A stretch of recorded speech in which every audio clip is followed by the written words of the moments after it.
આપણે જુદી જુદી 3 રીતે બાર બનાવવા છે. કોને કોને આવડશે? અરે વાહ, ચાલો આપણે હર્ષિતભાઈ નું જોઈએ. આવો તો હર્ષિતભાઈ. 10 અને 2, વેરી ગુડ, તાળી પાડો.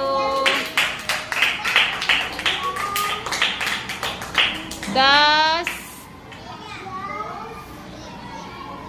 હા, કઈ વાંધો નહીં. હા, વાહ, પાછા 2.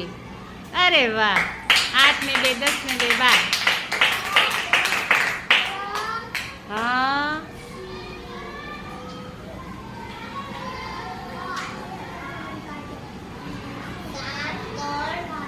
સાત ને 3, 10. 10 ને કેટલા કરીએ તો 12 થાય? 2 ખાનામાં 1 1.